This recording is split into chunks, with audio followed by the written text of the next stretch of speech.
Good morning, good afternoon, and good evening from wherever you might be watching. Here we are starting the 6th day of the International Aesthetic Masters. Are you ready for this last day?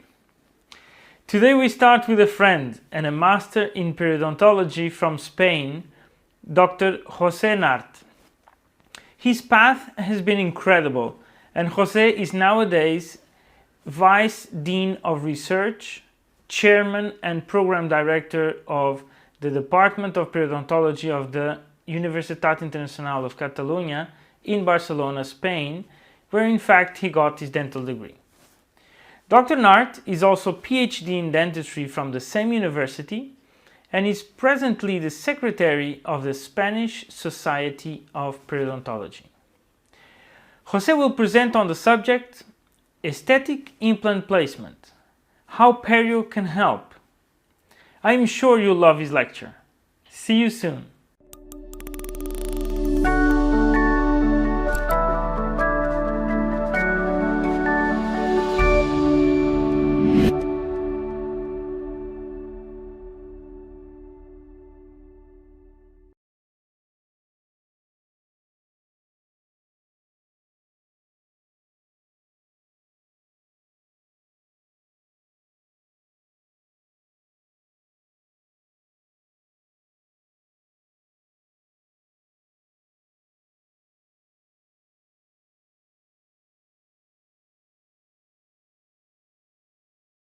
Good morning, dear friends. This is going to be my lecture for the International Aesthetic Masters 2017, and I'd like to thank Joao Borges for his kind invitation to this project. And I'm delighted to share with you our approach to the aesthetic implants in the anterior area, or aesthetic implant management, for long-lasting results and achieving the highest quality results this morning. So I'm sharing with you like a 50-minute lecture, 45-minute lecture. And first of all, before soft tissue grafting, before hard tissue grafting, I'd like to review with you that the most problematic situations happen when you do not follow the rules we have for the 3D positioning. And this is clearly key. And I'll tell you, once you've not followed the rules, once you've mistaken the 3D position, it is very hard to correct, very tough to correct. I'd like to start sharing with you this case that was performed with Dr. Mazzocco and Panis from Italy, from Padua, back like 8-10 years ago. And look, the implant was placed buccally, as you can see in these slides, and look at the amount of surgeries and patient bothering we had to do to correct, with an average result, with an okay result, but nothing better than that, for the initial misplaced implant. Look, it was clearly buccally placed and buccally angled, and we let it heal. We let the soft tissue cover the screw, the cover screw, and we added the first connective tissue graft on the buccal side of the implant. We sutured it back, and this is what we achieved with the first connective tissue graft. Please keep in mind, when you put a connective tissue graft, there's increasing evidence, and one that is going to be published by our group soon in Journal Clinical Perio. When you add a soft tissue grafting, you will get almost a 50% of a shrinkage. So please keep this in mind. This is all we got with a soft tissue graft. Of course, we have increased the thickness, but we needed a second one. Now this time with a more modern approach, tunneling on the buccal side, and of course reducing the emergence profile. So we added a second tissue graft. We removed the buccal pressure, modifying the emergence profile and the subcranial contours. We needed also crown lengthening of the neighboring teeth to help with the heights and the gingival margins, and that's why we did a crown lengthening. We sutured it back, we let it heal, for 8 weeks at least. And we also needed crowns and veneers in the adjacent neighboring teeth. You can see the volume. You can see the smile. Yes, we achieved a good result, an okay result, but we needed 2 soft tissue grafting, 1 aesthetic crown lengthening, and veneers on the neighboring teeth, and modifying the prosthesis for that implant. All those procedures needed to correct the poor implant placement towards to the buccal. Not only the implant position, but also the angulation. So please keep in mind, if you want to achieve aesthetic results with implants in the anterior aesthetic area, particularly the buccal vestibular angulation of the implant can never happen. You cannot allow yourself to angle the implant more than the incisal edge of the tooth to be restored. You cannot angle the implant more buccal than the incisal edge of the tooth to be restored. Okay. What is also critical for the long-term results, for the stability, for the long-term stability of the gingival margin, is the presence of the bone thickness facial to the implant. That's why we're moving towards to a more lingual palatal positioning. We're moving towards narrower implants, allowing thicker bone on the facial side of the implant. If the bone is thick, the gingival margin will remain what it is without recessions, surprising recessions. You also need to know and make sure that when you're placing an immediate implant placement in the aesthetic area, you follow the ideal position. If you go for acceptable positions, those should never go more buccal or more facial than the incisal edge of the tooth to be restored. Please, you also need to know, we're not discussing today about immediate implant placement, but you need to know that the buccal part of the implant has to be very far, the farthest you can, to the buccal bone.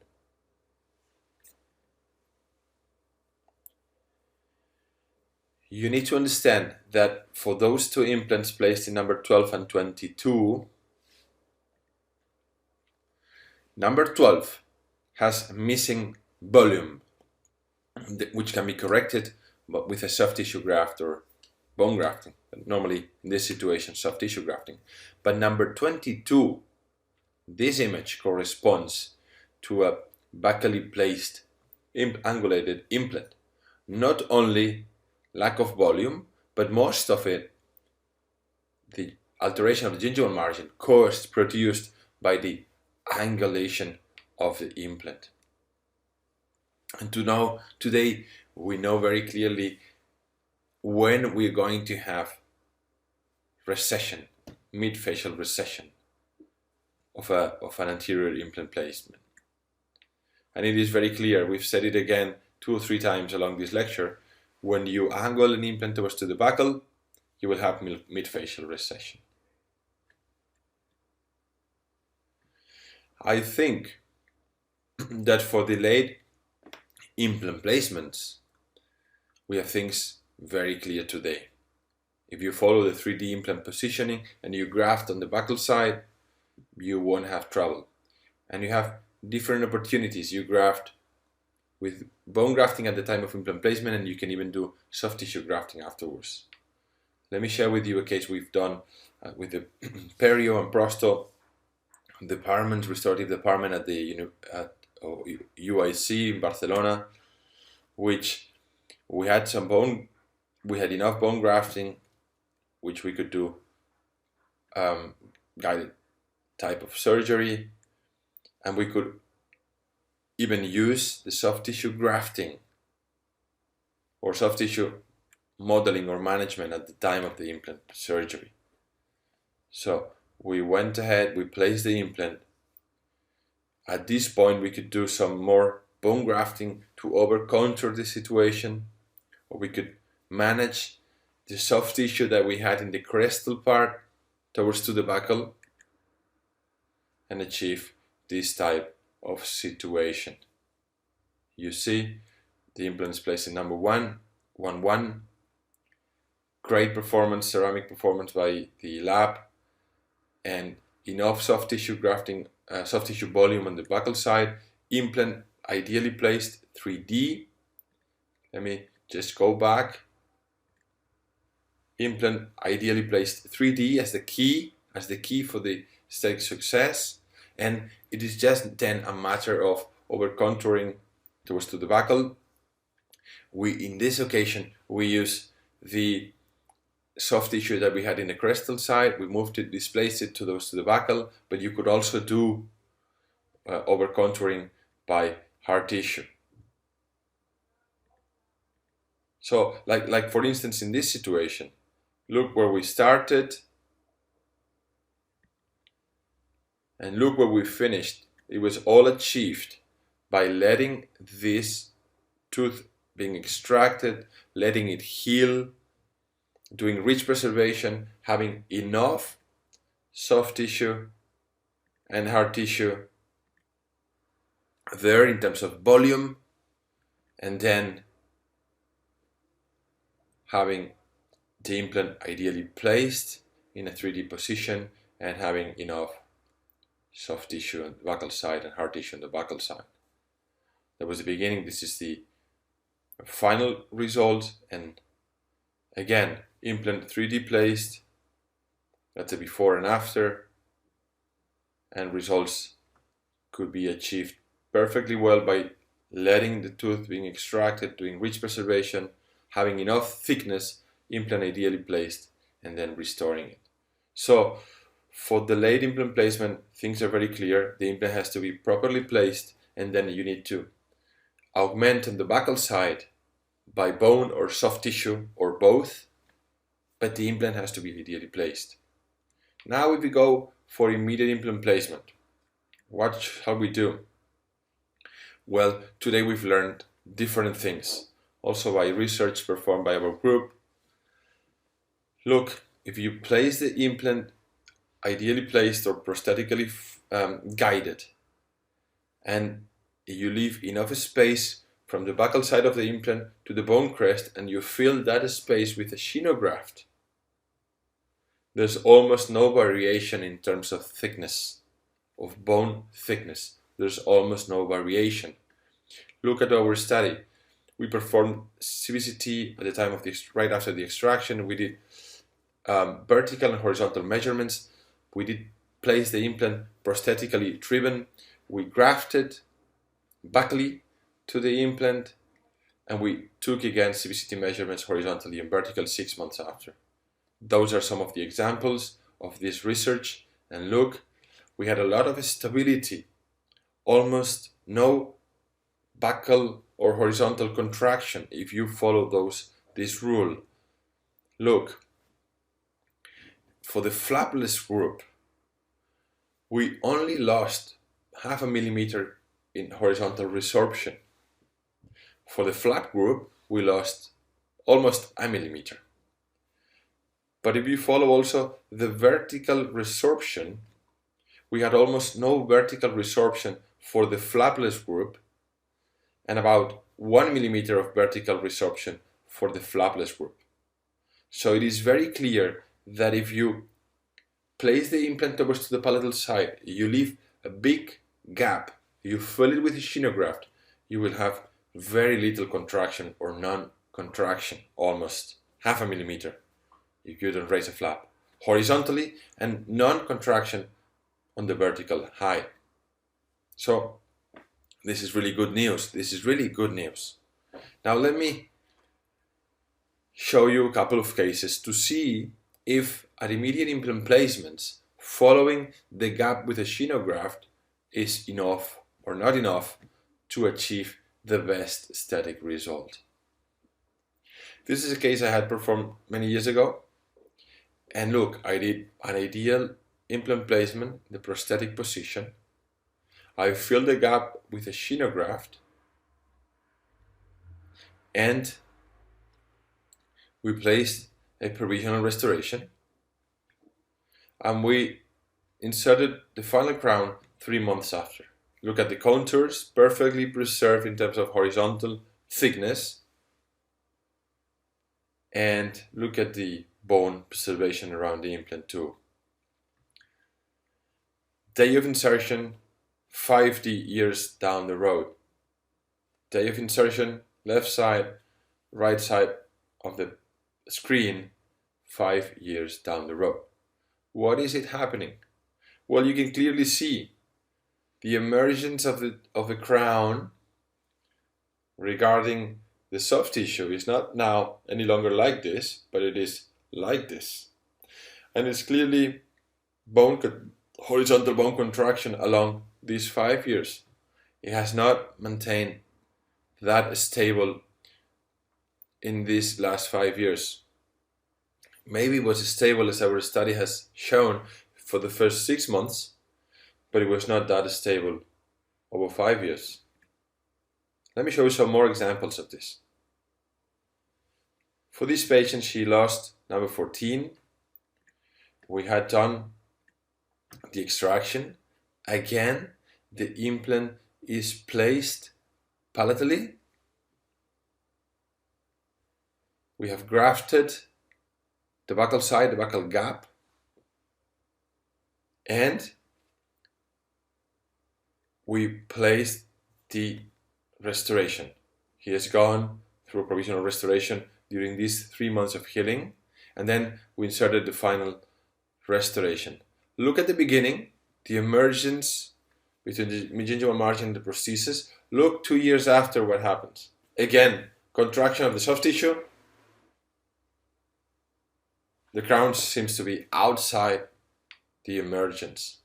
And of course, myself, I'm not happy. She's not really realizing it, but every time I see her and she smiles, look at the smile picture, what I see. My eyes go right there, and I see that she's losing volume day by day. And I probably should have done something else to get this ideal aesthetic profile. Another example of those situations. Again, we're placing a Straumann BLT implant. Like for the other occasions, we were placing a Straumann bone level. This is BLT, the tapered shape of. We place the implant again, perfectly well in the ideal position, 3D position, palatally placed with a screw retain prosthesis, and we fill the gap, big gap, the bigger we can, with a xenograft. We let it heal. We place an implant 3 months after. We place the crown 3 months after. And look what we got 3 years down the road. Again, collapse on the most coronal part of the soft tissue, right there where is more important for the aesthetic profile. And you can tell when he smiles that the crown number over the implant number 23 is not that aesthetic. The emergence is not great, and you could tell that it's a fake tooth. There's something underneath that does not reproduce the natural emergence profile, and we should have done something else there, because only by bone grafting the gap, as you have seen in the last 3 cases, we have not been able to maintain long-term the thickness, the stability of the soft tissue. We have, according to some of the latest systematic reviews, we have 6 strategies at least to prevent mid-facial recession. And we've done many of those. We've placed the implant in a palatal or lingual position. We've used with the Straumann platform switch abutments. We've filled the gap with bone grafts. And we've placed the implants palatally or lingually. And narrow implants, the narrower we could, inserting a xenograft to prevent the bone to collapse. we've done a flapless approach. You need some training for that, but it's ideal. You have less resorption horizontally. We have used connective tissue grafts. We have not used connective tissue grafts, and that's the key. For those cases, we did not use connective tissue grafts. So you see that we might have been missing something which give us a lot of stability for the long term, and we did not use that. And yet we use immediate provisionalization, sometimes screw retained over the implant, some other times with a Maryland provisional restoration. But we know today that it's critical to use immediate provisionalization somehow to prevent the soft tissue to collapse and to prevent the papilla from shrinkage. So the only thing we missed was 0.5, adding connective tissue grafts, and we didn't do it, thinking that it was not necessary. But if we follow the cases in the long term, we realize that it was somehow necessary and we didn't do it. Let's see some examples when we have used connective tissue grafts. This is an old case. It was performed with Fabio Mazzocco, and we followed the rules of what today we know has to be done for an anterior implant placement, which is palatal lingual position for a screw retained prosthesis, filling the gap with a xenograft, and provisional restoration. We did not use a soft tissue grafting at that time initially, but at the stage 2, seeing somehow a contraction horizontally again, we did perform a soft tissue grafting underneath. There you go, single suture. Gianluca Pani's played with the contours, with the subgingival contours, subcritical and critical contours, convexity and concavity, to even gingival margins. And this is the final result. You can see maintenance, perfect maintenance of the horizontal and vertical height of the gingiva. And as you could see here too, buccal bone facially to the implant. This is the result 2 years after, and this is the result 7 years after. It is not happening as it happened in my former cases when we got some shrinkage because we did not add soft tissue. In this case, we had added soft tissue grafting facially to the implant, and look what happens 7 years after. Perfect stability of the gingival margin. Perfect stability of the gingival margin. So, for those cases of immediate implant placement, it seems not to be enough just by palatalizing the implant and adding xenograft in the gap. For those highly demanding aesthetics, it seems that you need to use a soft tissue grafting facially to the buccal bone. And let me show you some evidence before sharing with you some other cases. When a single tooth was replaced by immediate implant placement and soft tissue grafting, and it was followed by even for 9 years, the test group showed very good results in terms of aesthetic parameters, which estimated that keratinized mucosa width and the alignment of the crown emergence profile had a higher patient satisfaction. So for the test group, in that group in which we added the soft tissue grafting, we had a wider band of keratinized tissue, and we had a better emergence profile, and so better patient satisfaction. For the group that we had a soft tissue grafting, the professional evaluation and patient's satisfaction is higher. So it is then confirmed also by the literature, our clinical feeling. We need to add soft tissue grafting. Now we can ask ourselves, shall we harvest the soft tissue from the palate, or shall we harvest it from the tuberosity? And we have conducted the study to assess if the soft tissue gain is better from the palate or better from the tuberosity. Because we've heard from clinical stars, practitioners, that it might be better from the tuberosity because you get less shrinkage compared to the one from the palate. Let's see our data. So we had performed this trial, this randomized trial for the last 3 years at UIC Barcelona, and we have compared the volume gain and then stability, but I'll show you data on volume gain at the stage 2 of implants when we have used a connective tissue graft from the palate or from the tuberosity. And look exactly what we did. We standardized the harvesting with a double blade scalpel. We standardized thickness and also the length and height of the graft. And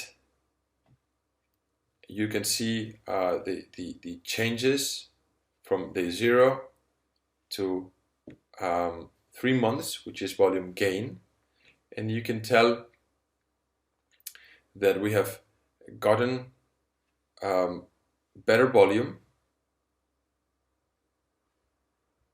by the control group, but no really differences.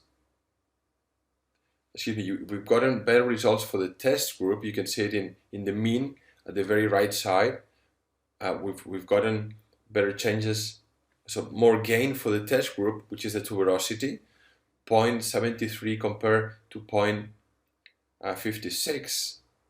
But the most important changes we've seen are in the most apical part. So for the most coronal part, we see a tendency towards better results from the tuberosity. In the most apical part of the graft, clearly better changes for the test group, for the tuberosity group, but we are not able to get significant differences for the most part of the graft, but only for the most apical part of the graft at 6 and 7 millimeters. So there's a tendency to get more volume gain when you use a graft from the tuberosity. You can see it here in the mean changes, but we do not reach statistical significance. Now, it might happen that we get significance for the stability at 1 year results, but for the gain, we are not able to reach significance. Now, we get significance for the amount of keratinized tissue, and you see that the difference is 0.22 to 0.83. So it can be stated that with soft tissue graft from the tuberosity, we are able to induce more keratinization. So for instance, getting a wider band of keratinized tissue than if we use a graft from the palatal side.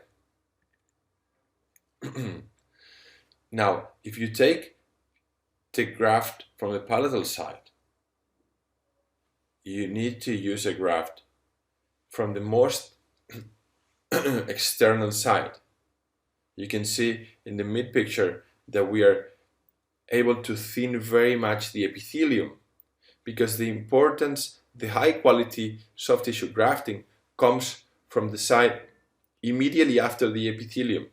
So the lamina propria is able to be stable along the time in terms of volume gain when you use it right after of the epithelium. So the most external part of the soft tissue. Don't get soft tissue closer to the bone or to the periosteum. That one does not seem to be stable. Get the connective tissue from the closer part of from the epithelium. Let me share with you some of the cases we're doing routinely to see how stable the gingival margin and the volume thickness is when we use underneath soft tissue grafting. So non-restorable tooth, extraction, Implant placed lingually or palatally, Straumann BLT 3.3, bone graft in the gap side, and connective tissue harvested from the tuberosity underneath. Single suture, immediate provisional, you can see the graft there, soft tissue grafting right here. Single suturing and stability from the provisional restoration. You can see the provisional restoration, you can see the healing of the soft tissue grafting. When it's stable, it will heal absolutely uneventfully. Don't be worried. Look at the 3-year results. Absolutely perfect stability of the gingival margin, absolutely perfect horizontal volume maintenance. You could not tell there's an implant there.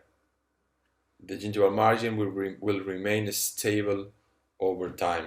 And this is exactly what we want to see in our implant restorations, stability of the gingival margin.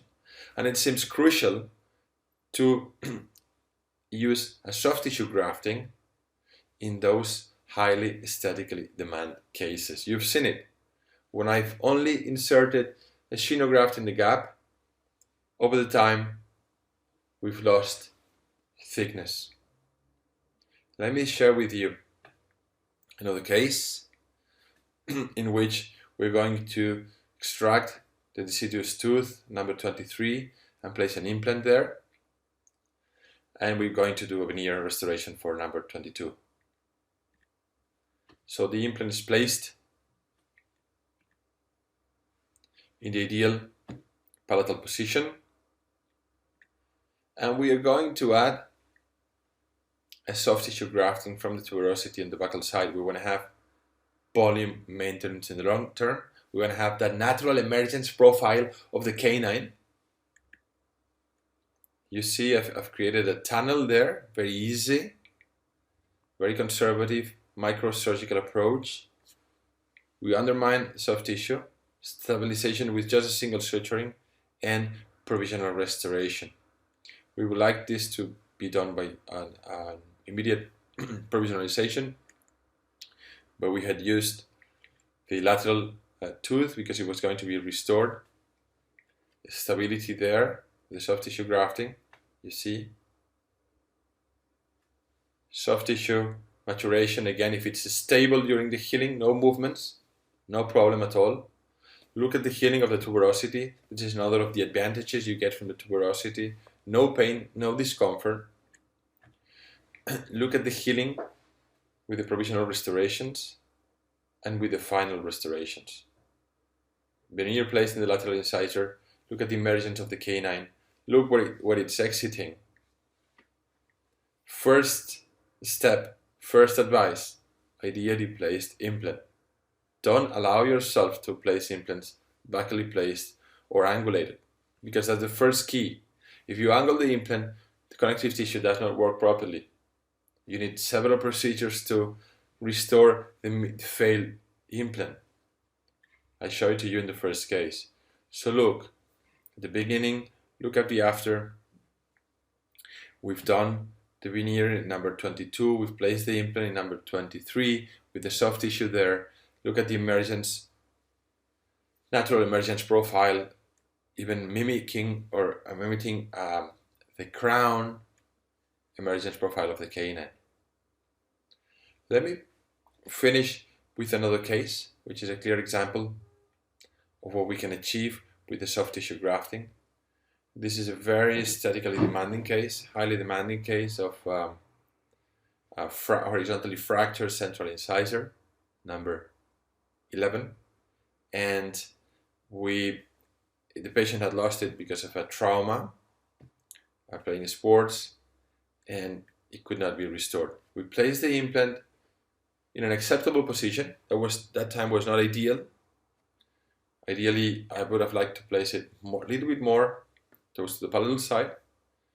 In any case, we achieved stability there. We added xenograft in the gap,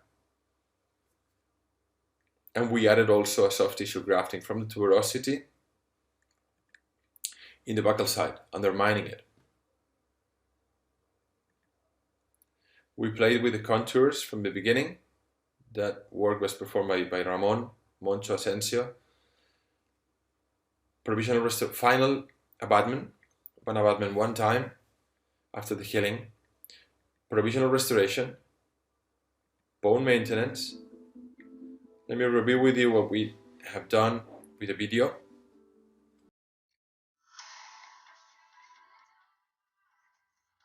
So we place the implant palatally, we fill the gap, we added a soft tissue from tuberosity in the buccal side. Ramon is reproducing the emergence profile and the head of the implant.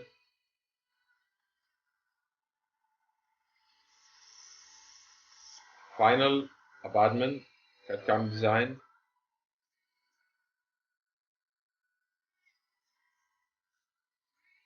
My soft tissue graft was a bit high, so at the beginning I was not getting much keratinized tissue. I was a bit afraid, but I want you to focus along the time, what happens along the time with the healing of the tuberosity soft tissue grafted. You will see.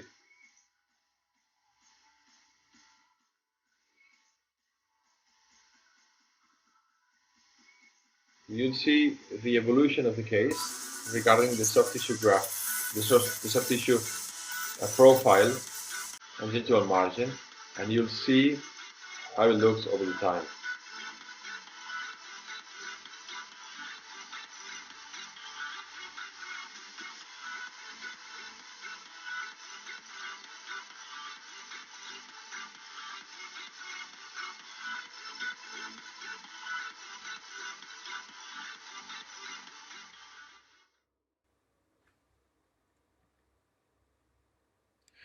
So, as I said before, I had placed my tuberosity soft tissue grafting a bit too much apical, and I was not getting much keratinized tissue the day of the crown insertion. The ceramist was outstanding. Ramon had performed a beautiful job, but I was not so happy with the keratinized tissue and the gingival margin. I was a bit afraid that if we didn't have enough band of keratinized tissue or the soft tissue was thin, I was going to have recession over the time. But we let it heal and we monitor the case every year and look at the gingival margin 1 year after. Very stable and very thick. Look at it 2 years after. Even thicker, and we're getting like a rebound, a coronal rebound of the soft tissue, having a shorter crown, bone on the buccal side of the implant. And let me show you what happens 5 years after. We are getting a shorter crown, shorter clinical crown, soft tissue rebound, and in that super highly scalloped biotype with risks of recession along the time, we are not getting a recession, we're getting just the opposite. Rebound of the soft tissue covering partially the clinical crown. And I'm very happy to share with you this case, so you see that when we use and follow a strict protocol for those highly demanding cases, even if those are in a very, very thin biotype, we can get fantastic results. And that was very well explained in this 5-year, the longest longitudinal studies we have for single immediate implant placement in the anterior zone, the aesthetic zone. The 5-year prospective study by the group of De Bruin and Kozan. And look what they say. For those cases, achieving the best results, or achieving, in this case, for those cases having the worst results, having aesthetic complications, none had been treated with a soft tissue graft. So 8 out of 17 cases, almost 50% of those, had aesthetic complications, but none had been treated with a connective tissue graft. So if you don't use a soft tissue grafting for those aesthetically demand cases, midfacial recession, midfacial contour deficiency deteriorated over time, and you will have aesthetic complications. If you use soft tissue grafting, this won't happen to your patients, to your clinic and reputation.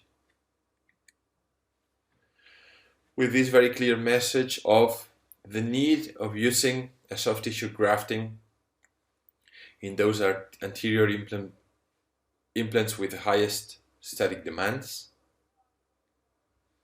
I want to thank my whole team, Perio at UAC Barcelona, for their encouraging and support and enthusiasm towards to periodontics and implant dentistry. And I want to thank each one of you for your kind attention. Please submit your questions to my email, and I hope you've enjoyed the lecture very much. I tried to be very focused on the topic we were covering today and give you some clear tips and indications on how you can get the best results on aesthetic implant placement in the anterior area. Now remember, using a soft tissue graft for those with the highest demand. So with this, I thank you for your kind attention, and I look forward to seeing you soon.